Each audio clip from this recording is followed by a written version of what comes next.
즐겁게 하고자 하였느니라. 아멘. 자리에 앉아 주십시오. 두려움 뒤에 있는 영적인 문제라는 제목으로 말씀을 전하겠습니다. 최근에 장사의 시인이라는 책을 읽었습니다. 일본 요식업계의 전설 우도 다카시가 쓴 책인데요. 이분이 주장하는 내용이 뭐냐면 장사할 때 좀 즐겁게 장사하라는 거예요. 이것이 지론입니다.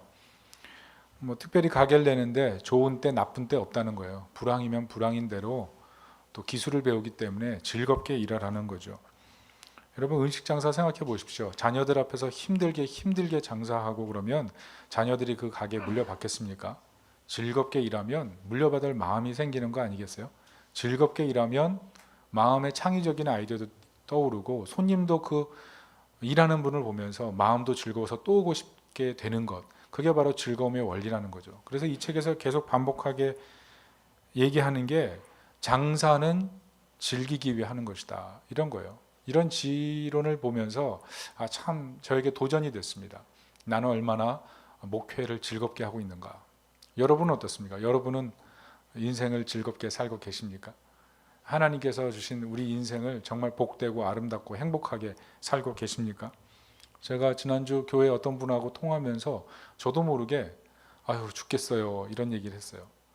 요즘 코로나 때문에 너무 힘들죠. 죽겠어요.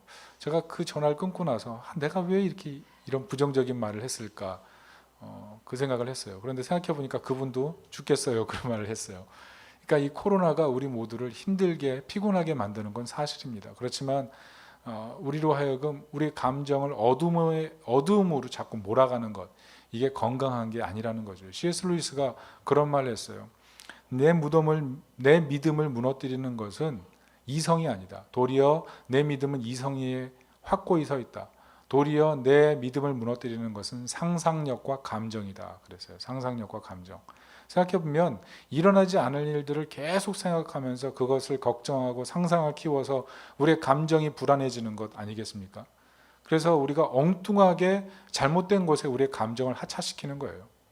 우리의 감정을 불안에 하차시키고 두려움에 하차시키고 일어나지 않을 일에 하차시켜서 우리를 궁지에서 도리어 스스로 몰아넣어서 우리를 고통스럽게 만드는 것, 그게 바로 우리 마음속에 있는 내면의 문제라는 것입니다.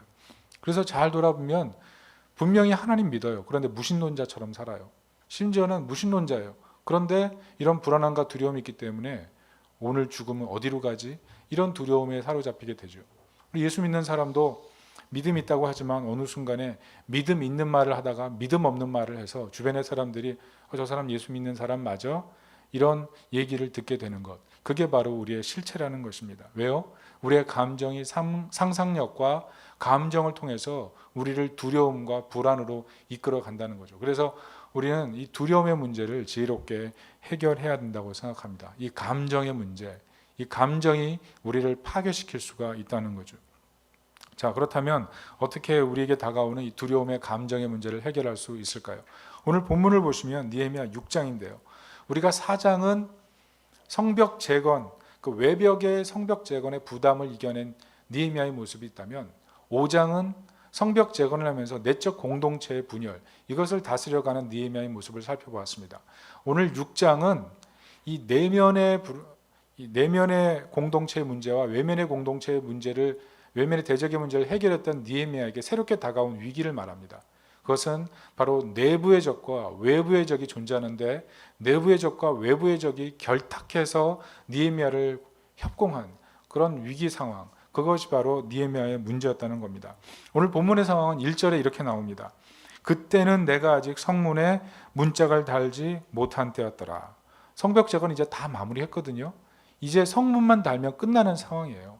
활용점정이에요. 마지막 문짝만 달면 끝나는 상황인데 느헤미야에게 거듭 더 거센 압박들, 위기들이 다가왔다는 겁니다. 오늘 보면 세 번의 위기가 찾아와요. 첫 번째 위기는 산발락과 게셈의 함정입니다. 그게 바로 온후 평지의 계략이에요. 여러분, 자기가 싫어하는 사람, 그 사람이 자꾸 만나주면 여러분 편하겠습니까? 더구나 그 사람이 등 뒤에 칼을 숨기고 우리 앞에 목에 칼을 대려고 하면 그 모임에 나가겠습니까? 오늘 산발락과 게셈은 2절을 보면 회담의 목적이 느헤미야를 해하는 거예요. 이 온후 평지가 사마리아와 예루살렘 중간에 있는 중간지대거든요. 이 중간지대에 예루살렘에서 출발해서 그 사이에 무슨 일이 일어날지 어떻게 합니까? 자객을 보낼지, 뭐 느헤미야가 갑자기 뭐 멀리서 날아온 무슨 화살에 맞든지, 그 뭐 누가 증명할 수 있겠어요? 어떤 문제가 생길지 어떻게 알겠습니까? 그래서 느헤미야 안 가거든요. 그런데 4번이나 회담하자고 제의를 하고 결국 5번째는 밀봉하자는 편지를 보내서 느헤미야를 두려움에 빠뜨립니다. 그것이 6절 7절입니다. 같이 읽겠습니다. 그 글에 이르기를 이방 중에도 소문이 있고 가스무도 말하기를 너와 유다 사람들이 모반하려 하여 성벽을 건축한다 하나니 내가 그 말과 같이 왕이 되려 하는도다. 또 내가 선지자를 세워 예루살렘에서 너를 들어 선전하기를 유다에 왕이 있다 하게 하였으니 지금 이 말이 왕에게 들릴지라. 그런즉 너는 이제 오라 함께 의논하자 하였기로. 자, 여기 5절에 보면 6절에 보면 가스무가 나오는데 이 가스무는 안반도 아라비아 총독 게셈의 아라비아어로 표현된 말이 가스무가 아닐까 이렇게 학자들은 추정을 합니다. 오늘 6절 7절의 그 핵심이 뭡니까? 유언비어죠. 왕이 되려고 하는 마음이 전혀 없음에도 불구하고 이 산발락과 게셈이 어떤 유언비를 퍼뜨리냐 하면 이 예루살렘에 느헤미야가 왕이 되려고 한다 이런 소문을 퍼뜨렸다는 거예요. 특별히 이방 중에 이런 소문이 이미 퍼져 있다 이렇게 유언비어가 사실인 것처럼 확정해서 얘기한다는 거죠. 들을 때 어떻겠습니까? 부담스럽죠. 왜냐하면 자신은 총독이거든요. 아닥사스다 왕에게 파견된 봉신에 불과한데 왕이 되려고 한다면 그게 모반 아니겠습니까? 상당히 딜레마에 빠지게 되는 거예요. 더구나 이스라엘에서 구약 선지자들이 스가랴, 학개 그리고 이사야, 예레미야가 어떤 얘기를 했냐면 예루살렘에서 다윗의 후손이 나와서 그가 왕이 된다, 메시아가 된다, 구원자가 된다는 얘기를 했기 때문에 누군가 분명히 오는 건 맞아요. 그런데 느헤미야가 된다는 얘기는 이건 잘못된 얘기죠. 근데 느헤미야가 그 얘기를 듣고 어떤 부담을 느꼈겠습니까? 이거 큰일 났다. 이 총독의 자리 위태하다. 그래서 그 위협감 때문에 당장 나가서 회담하면서 그런 일은 없다. 이렇게 호소해야 되는 거 아니겠습니까? 그런데 오늘 보면 느헤미야가 나가지 않죠. 왜냐하면 나갔다가 더 큰 위기가 있으니까. 느헤미야가 상당히 두려운 상황 속에 계속 놓여 있다는 것을 알 수가 있습니다. 두 번째 위기는 성전에서의 계략이에요. 외소에 숨으라. 이것이 함정이었습니다. 10절을 다 같이 읽겠습니다. 시작. 이후에 무헤다벨의 손자 들라야의 아들 스마야가 두문불출하기로 그가 이르기를 그들이 너를 죽이러 올 터이니 우리가 하나님의 전으로 가서 외소 안에 머물고 그 문을 닫자. 저들이 반드시 밤에 와서 너를 죽이리라 하기로. 외소가 어디냐 하면 성전 현관과 지성소 사이의 뜰을 말합니다. 성경에도 보면 위기에 처한 사람은 성전뜰로 도망하라 이렇게 얘기했고요. 위기에 처하면 성전 번제단 뿔을 잡으라 이렇게 얘기했거든요. 그러니까 무슨 말이냐면 율법은 성전을 자비의 장소로 만들었어요.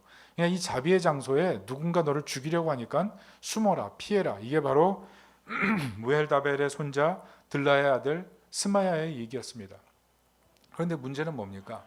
이 스마야가 히브리어로 쉐마야거든요. 쉐마가 듣다란 뜻이잖아요. 야는 하나님이란 뜻이고, 그러니까 하나님을 듣는 사람, 이게 스마예요. 신앙이 아주 탁월한 사람이란 말이에요. 이 사람이 두문불출했어요. 그러니까 어떤 하나님으로부터 계시와 신비의 말씀을 받은 거죠. 그래서 두문불출하게 가봤더니 당신 대적이 와서 죽이려고 하니까 성전 외소에 와서 숨으란 간곡한 청혼을 해주는 거예요. 그래서 느헤미야가 그 말을 듣고 하나님의 사람이 말을 하니까 마음이 움직였겠습니까? 안 움직였겠습니까? 이거 피해야 되는 거 아니야? 아마 마음속에 사람이 죽이리라는 분명한 계획이 있다는 얘기를 듣고 마음이 굉장히 공포심에 사로잡혔을 거예요. 저 같은 사람이, 저 같은 쫄보 같은 경우에는 아마 이 얘기를 들으면 뭐 성소로 도망갔겠습니까? 아마 이렇게 방공으로 도망갔을지 모르겠어요. 그런데 오늘 느헤미야는 가지 않았습니다. 왜냐하면 12절 보니까 이 사람이 거짓말을 한 거예요. 산발락과 도비아에게 뇌물을 받고 느헤미야를 곤란한 상황에 빠뜨리려고 한 거예요. 생각해 보십시오. 느헤미야를 죽이려는 것이 지금 현실적으로 일어난 일입니까? 아닙니까? 자객이 왔습니까? 안 왔습니까? 안 왔죠. 그런데 성소에 들어간다면 사람들이 뭐라 그러겠습니까? 왜 총 정치인이 성전에 들어가서 기거해? 그러니까 율법을 왜 자기 마음대로 유린해? 자기가 뭐 총독이면 다야? 이런 비방이 따르겠죠. 또 하나는 어떤 문제가 있을까요? 느헤미야가 겁을 먹고 글로 갔다고 그러면 먼저 리더십에 하락이 있지 않겠습니까? 그리고 느헤미야가 도망갔다면 같이 위기를 무릅쓰고 창을 잡고 병기를 들고 같이 일하던 그 사람들이 같이 다 도망가지 않겠어요? 그러니까 성벽 재건이 중단되는 상황이 오는 거예요. 그런데 이 이야기를 누가 했냐면 스마야, 하나님의 사람이라고 하는 사람이 느헤미야가 이런 얘기를 한 거예요. 더구나 14절을 보니까 여선지자 노야다 그리고 다른 선지자들도 매수돼 가지고 거짓 예언을 했다는 겁니다. 여러분 생각해 보십시오. 만약 목사인 사람이 자신의 이권을 위해서 성도에게 말씀을 왜곡해서 전한다면 여러분 얼마나 기분이 나쁘겠습니까? 하나님 말씀을 자기 입맛대로 해석해서 성도들에게 이렇게 해라 저렇게 해라 조정하려고 한다면 그 잘못된 목회자 아니겠어요? 그런데 느헤미야가 그런 상황인 거예요. 자신을 위해 기도하고 자신이 신뢰했던 그런 목회자들, 그런 영적인 지도자들을 통해서 말도 안 되는 그런 이야기를 들으면서 얼마나 속이 상하고 두려웠겠습니까? 세 번째는 느헤미야가 다스리는 지역 유지들이 대적과 동맹을 통해서 느헤미야를 곤혹스럽게 만들었다는 거예요. 오늘 17절에 보니까 또한 그때에 그렇게 했어요. 이게 영어로 also in those day예요. 그러니까 이 성벽 재건을 하는 those day, 그 날 동안 상당히 오랫동안 지속됐던 얘기를 오늘 쓰고 있는 거예요. 그게 17절부터 19절인데요. 같이 읽어봅니다. 시작. 또한 그때에 유다의 귀족들이 여러 번 도비아에게 편지하였고 도비아의 편지도 그들에게 이르렀으니 도비아는 아라의 아들 스가냐의 사위가 되었고 도비아의 아들 여호하난도 베레가의 아들 무술람의 딸 아내로 맞이하였으므로 유다에서 그와 동맹한 자가 많음이라. 그들이 도비아의 선행을 내 앞에 말하고 또 내 말도 그에게 전하매 도비아가 내게 편지하여 나를 두렵게 하고자 하였느니라. 본문은 도비아가 얼마나 강력한 영향력 있는 사람인가 이걸 실체를 보여주죠. 도비아에게 자녀를 보내서 결혼하려고 했던 사람들이 줄을 섰다는 거예요. 유다의 귀족들이 도비아와 결탁했어요. 그래서 도비아에게 성벽 재건하는 과정 중에 있는 모든 내용들을 다 알려주고 있는 거예요. 그러니까 도비아가 그 얘기를 듣고 느헤미야에게 편지를 쓰는 거예요. 성벽 재건 이만큼 됐다면서 당신 참 대단한데 나랑 좀 만나보지? 이런 식으로 모든 정보를 알고 편지를 하니까 느헤미야가 그때마다 얼마나 마음에 신음이 됐겠습니까? 자기가 믿고 의지했던 그런 귀족들이 자신의 등 뒤에서 칼을 가는 사람과 한 마음이 되어 있다는 게 얼마나 부담스러웠겠어요. 특별히 무술람이 어떤 사람이냐면 무술람의 딸을 아내로 줬다고 하는데 이 무술람이 제사장입니다. 느헤미야 3장 4절과 30절을 보면 이 무술람이 성벽 재건을 할 때 두 군데나 성벽 재건에 동참을 했어요. 그러니까 유력한 사람이고 영향력이 있는 사람이죠. 아마 느헤미야가 많이 의지했을 거예요. 그런데 그 사람이 도리어 적과 내통하는 그런 모습을 보였다는 겁니다. 그리고 19절 보니까 선행까지 행해서 소문도 좋았어요. 뭐 예루살렘 공동체 먹을 게 부족하다, 뭐 음식이 부족하다, 뭐 옷감이 부족하다, 뭐 재정이 부족하다. 그러면 사마리아 지역에 사는 도비아가 자기 돈을 풀어서 뭐 가난한 사람들 뭐 옷 입히고 음식 대주고 이런 선행까지 베풀어서 예루살렘 공동체 안에서 성벽을 재건하는 느헤미야에게 있어서 상당한 심리적인 압박감을 제공하고 있었다는 거죠. 여러분 이런 상황에서 어떤 일들을 추진하고 한다면 그게 편하겠습니까? 근데 우리 인생사에 보면 자신의 친구가 자신의 등 뒤에서 자신을 음해하는 경우들도 많이 만나고요. 그리고 뭔가를 추구하는데 그 추구하려고 할 때 그 상대편에 있는 사람들이 우리를 험담해서 우리가 하려고 하는 일들을 수포로 만드는 일들이 너무나 많아요. 우리 인생사의 두려움의 문제가 사실 이 느헤미야의 문제와 별반 다를 것 없이 우리에게 다가오는 경우들이 많다는 겁니다. 문제는 뭡니까? 이 두려움의 문제가 우리 안에 다가올 때 세네카의 말처럼 결코 행복하지 않다는 거예요. 불행이 다가오면 행복이 어느 순간 다 빠져나가 버리는 것 같아요. 뭉게구름처럼 다 사라져 버리는 거예요. 문제는 뭡니까? 우리가 두려워하면 두려워할수록 그 두려움의 대상이 우리가 섬기는 대상이 된다는 거예요. 여러분 돈을 두려워하는 사람 있죠? 돈을 섬기게 되어 있습니다. 건강을 두려워하는 사람 있죠? 건강을 섬기게 되어 있어요. 외모의 아름다움을 추구하는 사람 있죠? 노화를 무서워해요. 그러니까 어떻게 돼요? 좋은 화장품 매일 검색하면서 좋은 화장품 찾아보는 거 아니겠어요? 불행을 무서워하면 불행을 무서워하죠. 그래서 행복이라고 생각되지 않는 것들은 다 제거할 수 있어요. 그래서 심지어 하나님을 순종하고 하나님 말씀대로 살고 하나님 뜻대로 살아가는 것도 내 행복을 위해서는 다 제쳐둘 수 있는 것, 그게 바로 두려움의 힘입니다. 두려움의 힘. 그래서 이 두려움을 반드시 제거하고 두려움에서 승리하는 것, 그게 우리 성도들의 모습이 되어야 한다는 거죠. 자, 본문의 느헤미야는 그러면 이런 두려움의 위기가 있을 때 어떻게 해결합니까? 우리 9절, 14절 같이 한번 읽어봅니다. 시작. 이는 그들이 다 우리를 두렵게 하고자 하여 말하기를 그들의 손이 피곤하여 역사를 중지하고 이루지 못하리라 함이라. 이제 내 손을 힘있게 하옵소서 하였노라. 14절. 내 하나님이여 도비야와 산발락과 여선지 노야다와 그 남은 선지자들 곧 나를 두렵게 하고자 한 자들의 소행을 기억하옵소서 하였노라. 느헤미야의 핵심은 뭐냐면 두려움이 올 때마다 기도했다는 거예요. 하나님 내게 힘을 주십시오. 하나님 저 악한 자들의 소행을 기억하시고 하나님 저를 위로하시고 제게 용기를 주십시오. 무엇을 구하는 겁니까? 여러분 기도가 그런 겁니다. 하나님 내게 평강 주십시오. 어떤 대적들이 나를 힘들게 한다 할지라도 내 마음이 흔들리지 않게 하옵소서. 여러분 평강이라는 원어가 그렇다잖아요. 큰 절벽이 있는데 거센 파도 막 10m, 20m 되는 파도가 들이치는 거예요. 그런데 그런 절벽 틈에서 독수리가 새끼를 키우는데 독수리 날개로 그 파도의 맞바람을 막아가면서 자기 새끼를 편안한 상태에 모아두는 것, 그게 바로 평안.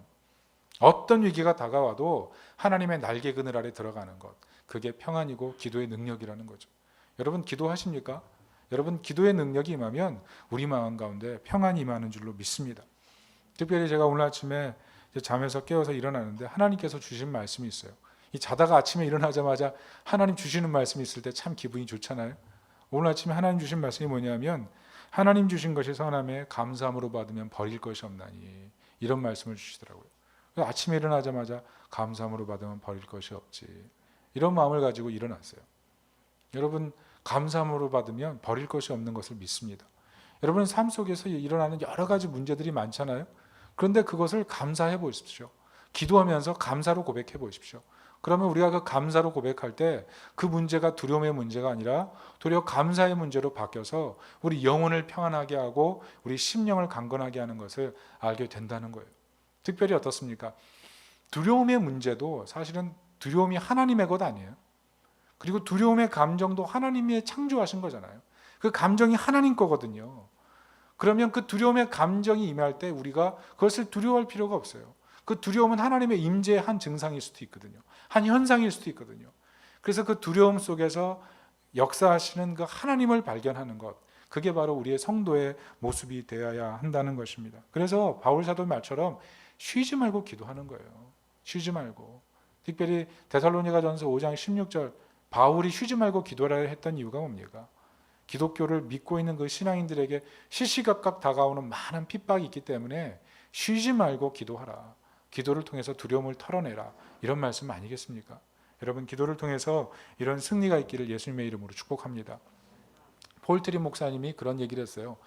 자꾸 우리 기독교인들이 착각하는 게 뭐냐면 자신을 은혜의 졸업생으로 착각한다는 거예요. 은혜의 졸업생. 여러분 은혜 졸업생이란 말이 뭘까요? 나는 은혜가 필요 없다. 뭐 이런 얘기 아니겠어요? 몸이 힘든 사람 은혜가 필요해요? 물질이 부족한 사람 은혜가 필요해요? 근데 나는 지금 물질도 좀 풍요롭고 건강도 좀 있고 그러니까 더 이상 하나님 앞에 그런 문제를 가지고 기도하지 않는 거예요. 그러니까 어느 정도 은혜에서 졸업한 사람이 되는 거예요. 그래서 하나님 앞에 그 문제를 가지고는 하나님 앞에 더 이상 가난한 마음으로 기도하지 않게 되는 거죠. 도리어 마음속에 아유 저 사람 힘드니까 저 사람은 좀 기도해야 돼 라는 그런 은혜의 졸업의식을 가지게 된다는 거예요. 문제가 뭐냐면 우리가 하나님의 은혜를 구하지 않는 이상 더 이상 신앙은 성숙하지 않는다는 거죠. 예배 때 하나님의 은혜를 사모하면서 예배드리지 않는 한 예배 때 은혜 받기도 힘든 거 아니겠어요? 맞아요. 우리가 은혜를 사모하지 않는 한 신앙은 성숙할 수가 없는 거예요. 그래서 우리가 매 순간 기도해야 되는 것입니다. 하나님, 두려움의 문제가 올 때 더 큰 은혜로 위기를 건너갈 수 있도록 은혜를 베풀어 주시옵소서. 어떤 성도가 친구한테 말했대요. 오늘 큐티했는데 아주 은혜 받았어. 그래서 그 말씀이 뭐야? 그랬더니 시편 56편 3절 말씀이래요. 이 말씀이 내가 두려워하는 날에는 주를 의지하리이다. 두려워하는 날 주님을 의지하겠습니다. 왜 은혜 받았어? 그랬더니 요즘 내가 좀 삶이 힘들거든. 내가 하나님 의지해야 되겠다는 그런 마음을 가지게 됐어. 이런 고백을 들었어요.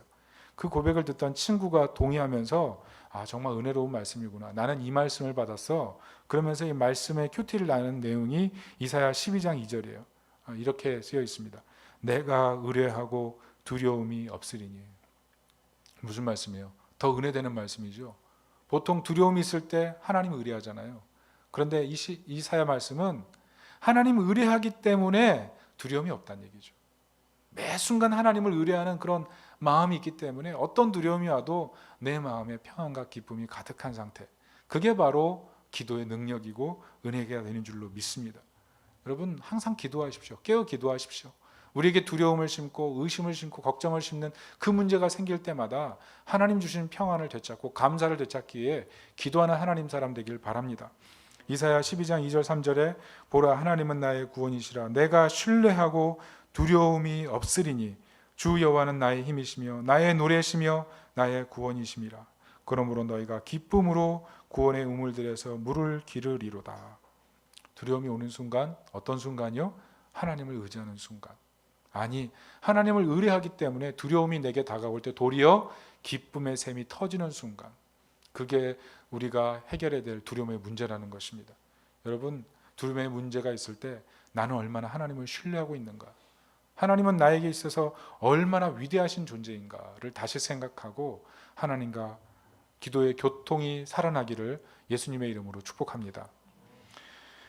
본문에서 우리가 기도해야 될 이유를 또 하나 발견하게 되는 것이 있습니다. 그것이 무엇이냐 하면 두려움 뒤에 있는 영적인 문제라는 겁니다. 여러분 본문에서 깨닫는 게 무엇이냐 하면 느헤미야를 두렵게 하는 이들을 보면서 마귀가 하는 일을 보아야 한다는 것입니다. 마귀가 하는 일. 여러분 마귀의 실제를 인정하십니까?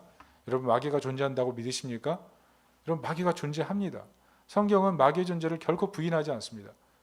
성경은 처음부터 태초에 사탄의 역사가 있었고 인간을 파괴하는 역사 속에 사탄이 있다는 것을 반복적으로 얘기하고 있습니다. 여러분 사탄이 하는 일이 무엇입니까? 1차적으로 두려움을 심는 거예요. 잘못된 두려움을 심는 거예요. 나는 믿음 가져도 변할 수 없어. 하나님 내게 좋은 거 주시지 않아. 내 인생은 불행해질 거야. 이런 쓸데없는 믿음과 잘못된 두려움을 심는다는 거예요. 2차적인 목적이 뭡니까? 하나님 기뻐하는 삶을 살지 못하는 거예요. 하나님의 사랑을 맛보지 못하는 거예요. 하나님 나에게 부르신 그 소명을 잊어버리게 만드는 거예요. 자기 자리를 자꾸 도망가게 만드는 거예요. 하나님의 은혜를 사모하기보다 세속적으로 없는 것들만 바라보면서 불안하게 살게 만들어 버린다는 것입니다. 오늘 본문에도 보면 산발락과 도비와 게셈이 목적이 뭐예요? 성벽 재건하지 못하게 만드는 거죠. 사명 잊어버리게 만듭니다. 성소, 하나님의 영광을 봐야 될 그 성소에서 두려움에 떨어서 도망치게 만들려는 잘못된 그런 마음을 품게 만들죠. 그리고 결국 동족에게 실망하고 사랑해야 될 예루살렘 공동체에 있는 사람들을 적으로 만들고 미움의 대상으로 바꿔버리는 것이 바로 마귀의 방법이었다는 거예요. 그래서 결국 느헤미야가 마지막에 품어야 될 마음이, 마귀의 목적은 뭐였습니까? 자신에게 힘없음을 절망하는 거예요. 힘없음을. 근데 오늘 본문엔 느헤미야가 뭐라 그래요? 하나님 내게 힘을 도와소서. 누가 힘을 공급하시는지 분명히 알고 있잖아요. 이게 기도의 능력이죠. 그런데 우리가 깜빡 속아서 기도하지 않게 되면 나에게 힘없음을 절망하게 되는 것, 그게 마귀의 방법이에요. 나에게 힘없음. 결국 목적이 뭡니까? 하나님보다 세속적인 힘을 두려워하게 만드는 것, 그게 사단이 하는 일이에요. 나에게 누구보다 뭐가 없어. 저 사람보다 뭐가 없어. 자꾸 비교하게 만들고 내가 없는 것들만 주목하게 만들고 하나님의 크신 힘을 주목하지 못하게 만드는 것, 그게 마귀의 방법이에요. 그래서 마귀가 하는 일이 뭐냐면 예수 믿는 사람으로 하여금 불행감을 가지게 만드는 거예요. 불행감. 그게 마귀의 방법이라는 거예요. 나 교회 다녀. 근데 행복하지 않아. 그런 마음을 우리 마음에 심어서 우리로 하여금 끊임없이 절망하게 만드는 거예요. 그래서 어떻게 해야 돼요? 깨어 기도하고 대적해야 돼요. 베드로전서 말씀처럼 마귀를 대적하라. 그럼 물러가리라. 여러분, 입술을 열어서 사단의 세력을 예수님의 이름으로 대적하고 우리의 심령 가운데 세속적인 힘없음을 절망하게 만드는 그 어둠의 권세를 물리칠 수 있기를 예수님의 이름으로 축복합니다. 여러분, 입술로 지금 따라해 보세요. 사탄아 물러가라. 예수님의 이름으로 명하노니 어둠은 물러가라. 예, 그것을 좀 담대하게 해보세요. 이게 우물쭈물 이게 되겠어요? 이게 보니까 저도 그래요. 이게 안 해버릇 하니까 안 하게 되고 낯설고 그래요. 그런데 영적인 세계가 있는 거예요. 영적인 세계. 우리가 영적인 세계 속에 같이 살고 있다는 그것을 잊지 말고 우리가 이런 영적인 싸움을 할 수 있기를 예수님의 이름으로 축복합니다. 그런데 발견해야 될 점이 뭐냐면 본문에 아이러니가 있는데 16절 17절이에요. 다 같이 한번 읽어봅니다. 시작. 성벽 역사가 52일 만인 엘루럴 25일에 끝남에 우리의 모든 대적과 주위에 있는 이방 족속들이 이를 듣고 다 두려워하여 크게 낙담하였으니. 자, 본문의 얘기가 뭐예요? 하나님의 역사를 통해서 성벽이 52일 만에 재건됐어요. 얼마나 기쁜 소식입니까? 그런데 성벽 재건을 방해했던 사람들이 어떤 마음을 가져요? 낙심했대요. 낙심. 자, 이 얘기가 무엇을 얘기하는 걸까요? 저는 이 말씀을 보면서 하나 깨달은 게 이거예요. 느헤미야에게 두려움을 심으려고 했던 이 사람들의 목적이 뭐였는가? 그 목적이 뭐였냐 하면 그들도 힘이 없다는 사실을 알고 있었다는 거죠. 자신들의 힘이 강하지 않다는 사실을 알고 있었던 거예요. 그런데 느헤미야 총독이 와서 예루살렘 성벽을 재건하고 예루살렘이 강해지려는 모습 보니까 자신들의 힘없음이 싫은 거예요. 그래서 그 사람들도 힘없게 만드는 게 그 사람들의 목적이었다는 거죠. 저는 이것이 영적으로 똑같다고 생각합니다. 여러분, 마귀가 성도를 미혹하는 이유가 뭘까요? 세속적인 힘없음을 발견해서 낙심시키려고 하는 이유가 뭘까요? 여러분, 마귀의 목적은 분명해요. 같이 망하려고 그러는 거예요. 같이 망하려고. 물귀신 작전. 여러분, 계시록 22장 15절 보면 누구든지 생명책에 기록되지 못한 자는 불못에 던져지리라. 무슨 말씀이에요? 마귀는요, 하나님 나라 명록이 없습니다. 여러분, 하나님 나라 들어갈 수가 없어요. 생명책에 기록되지 못하면 구원받을 수가 없어요. 근데 마귀는 구원받지 못한단 말이에요. 그러니까 자기는 힘이 없어요. 멸망할 거예요. 그래서 하는 일이 뭐냐면 성도들을 끊임없이 미혹하고 믿지 않는 자들로 하여금 세속적인 힘만을 추구하게 만들어서 불행하게 만들고 좌절시키고 어디에도 의지할 곳 없게 만들어 버린다는 거죠. 멸망하게 만드는 것. 그게 마귀의 목적이에요. 나는 살 필요가 없어. 나는 이것밖에 없으니 얼마나 불행해. 계속 이런 마음을 심는다는 거죠. 결정적인 이유가 뭡니까? 성도가 강해질수록 마귀의 세력이 약화되기 때문에 그래요. 예루살렘 성벽이 재건되면 누가 가장 불편해요? 그동안 마음껏 유린하고 자기 마음대로 자기 그냥 솥단지처럼 열어가지고 마음껏 뭐 꺼내 먹고 이랬던 사람들이 딱 자물쇠 걸어놓으면 그 다음부터 불편해지는 거랑 똑같은 거 아니겠어요? 마귀가, 성도들이 강해지면 마귀가 약화되는 거예요. 그러니까 끊임없이 마귀가 하는 일이 잘못된 두려움을 심는 거예요. 하나님 나 사랑하지 않아. 하나님 나에게 은혜 주지 않아. 믿음 가져도 변화되는 게 없어. 내 미래는 내가 준비해야 돼. 나 왜 믿을 거 없어.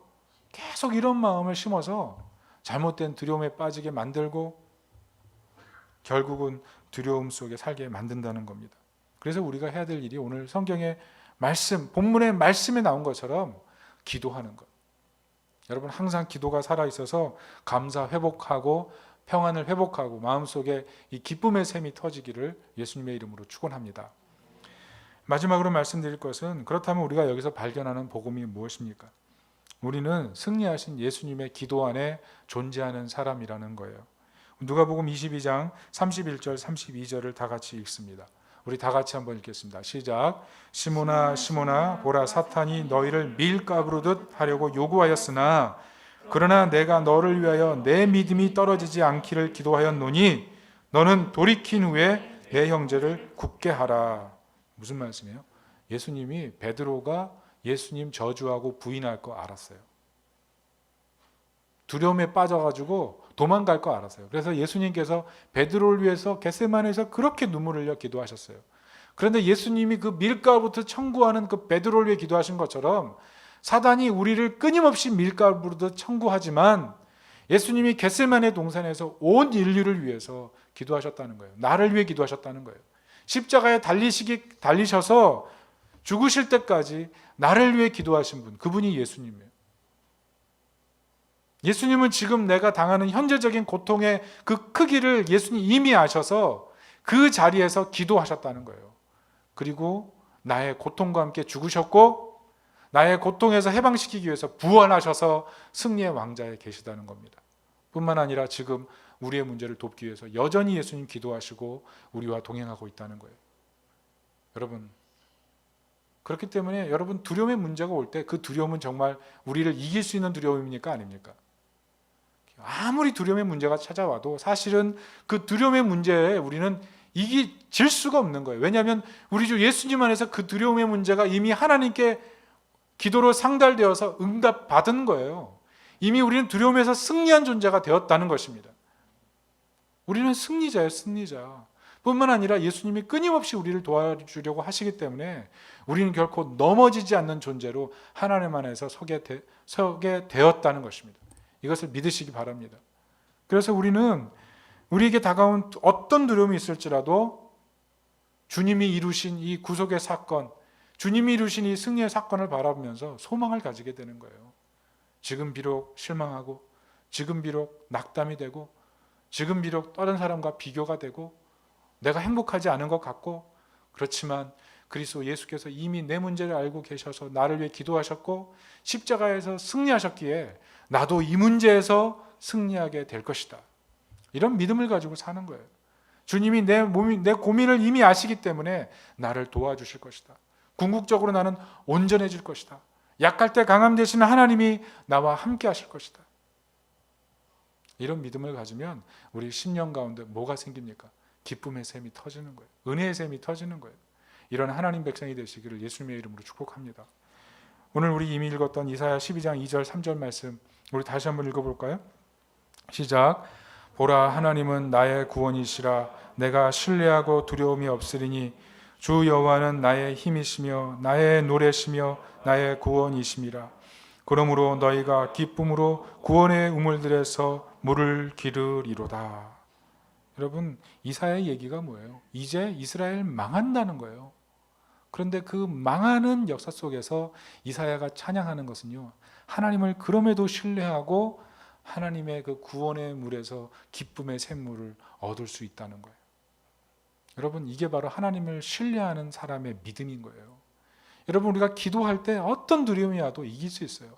무엇보다 예수 안에서 우리는 이미 승리한 존재이기 때문에 어떤 두려움이 와도 예수님 도우시고 예수님이 힘주실 것이기 때문에 두려움이 아니고 도리어 우리 입술에서 평안이 나오고 우리 입술에서 감사를 고백하게 되는 그 능력이 임하게 되는 것을 믿으시기 바랍니다. 그래서 여러분, 두려움이 올 때마다 도리어 이 이사야 12장 2절 3절 말씀을 가지고 도리어 찬양할 수 있기를 바라요. 우리 잘 아는 옛날 찬양 있죠? 보라, 하나님은 나의 구원이시라. 우리 한번 반주해 주실래요? 이 찬양 아시는 분, 이 찬양 같이 하면서 오늘 설교를 마무리하도록 하겠습니다. 특별히 마음속에 나는